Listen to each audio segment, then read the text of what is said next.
بسم اللہ الرحمن الرحیم نحمدہ و نصلی علی رسولہ۔ یہ جن حادثوں کے سلسلے میں جلسہ تعزیت میں دو عظیم حادثے ہیں، حضرت مولانا محمد اظہر صاحب راشدی اور حضرت مولانا ریاست علی صاحب نوری نور اللہ عنہ، یہ دونوں دارالعلوم دیوبند کے لیے بھی انتہائی عظیم اور جمعیت علماء ہند کے لیے بھی انتہائی عظیم تھے۔ بلکہ مجھے یاد ہے کہ یہی مجلس منتظمہ ہوئی تھی اور ان دونوں حضرات کو نائب صدر منتخب کیا گیا تھا، اور آج اتفاق یہ ہے کہ دونوں حضرات کا جلسہ تعزیت ہو رہا ہے۔ یہ اتفاقات ہیں اور یہ انقلابات ہیں زمانے کے اور عبرت کی چیزیں ہیں۔ اور غالب کو شعر یاد آتا ہے کہ حیران کو دل کو روحوں کی پیٹوں جگر کو میں، دل بھی چلا گیا جگر بھی چلا گیا۔ جمعیت علماء کا بھی دل اور جگر اور دارالعلوم دیوبند کا بھی دل ہو گیا۔ حیران ہوں دل کو روحوں کی پیٹوں جگر کو میں۔ اب حضرت مولانا محمد اظہر صاحب راجوی رحمۃ اللہ علیہ، حضرت شیخ الاسلام مولانا حسین احمد مدنی کے انتہائی خادم خاص، بہت قریب سے دیکھنے والے، سفر و حضر میں ان کے ساتھ رہنے والے اور ان کے اوصاف حمیدہ کو اپنے اندر جذب کرنے والے، دربھنگا کے رہنے والے اور اسلام کے قید اور دارالعلوم دیوبند کے قید کو لے جا کر رانچی میں بیٹھ گئے اور پورے جھارکھنڈ کو ان کو عمل کے دور سے بیٹھ گیا۔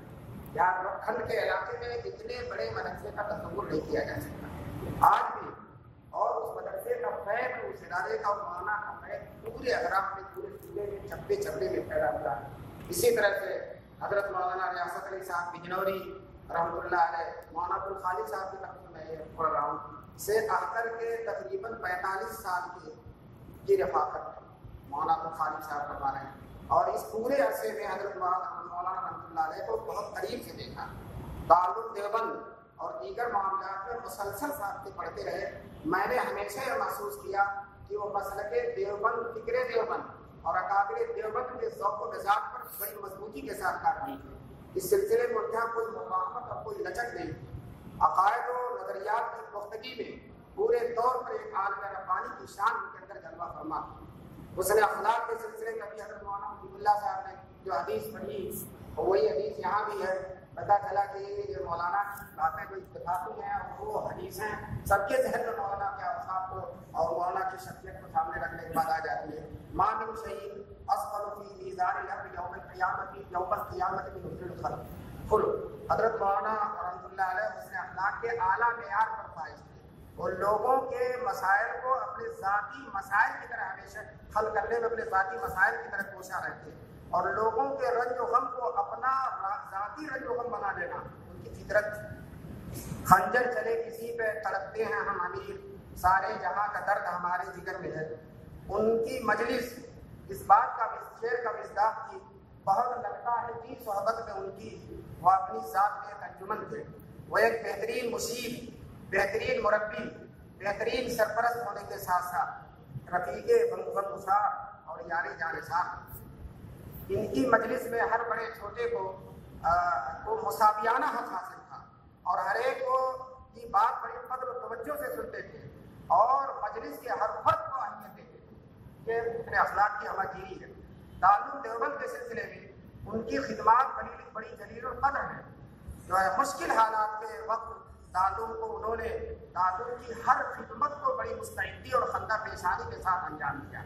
اہتمام کو مخلصانہ مشورہ دینا اور تعاون کرنا، تعلیمات کی سنہری خدمات، دارالعلوم کی بہترین رہنمائی، غرض کی ہر ضرورت میں انہوں نے اعلیٰ سے اعلیٰ درجے کی خدمات کسی جھجک کے اور بلا کسی تکلف کے انجام دی۔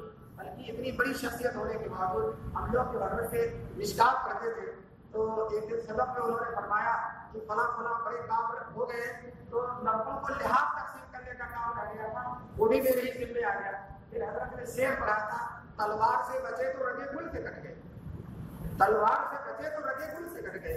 یہ خدمات ہے۔ حضرت مولانا محمد عثمان جان صاحب نے، حضرت مولانا سلمان صاحب نے فرمایا، وہ فرماتے تھے، جو نائب مدنی تھے دارالعلوم دیوبند کے شیخ الہند کے خاندان کے تھے، فرماتے ہیں کہ مولانا ریاست علی صاحب کو دارالعلوم کے جس کام میں لگا دیجیے پورے طور پر کارکن ہو جاتے تھے۔ دارالعلوم کے ہنگامی حالات میں ہر طرح کے حالات سے نمٹنا، حالات کو قابو میں انقلابی حالات کے وقت طلبہ بھی انقلابی ہوتے ہیں، ان انقلابی طلبہ کو کنٹرول کرنا یہ اللہ تبارک تعالیٰ نے کی بہترین صلاحیت دے دی. بڑے سے بڑے مسائل کو چٹکیوں میں حل کر دینا بھی کا حصہ تھا. اور پھر آخر میں جمعیت علماء کے سلسلے میں انہیں شیخ الاسلام حضرت مولانا حسین احمد مدنی کی شاگردی کا شرط تو نہیں لیکن قریب سے دیکھنے کا موقع ملا تھا. پھر جمعیت علماء کے دوسرے صدر حضرت مولانا فخر الدین صاحب کی انتہائی قریبی خدمات میں حاضر کی اور ان کی وجہ سے ان دونوں بزرگوں کا رنگ اتر چڑھا تھا اور ان کے مزاج میں رگ رگ میں ریشے ریشے میں الحمدللہ جمعیت اور اکابر جمعیت دارالعلوم اور اکابر دارالعلوم کا مزاج پوری طرح اتر تھا. اللہ تعالیٰ ہم سب کو ان کے نقش قدم پر چلنے کی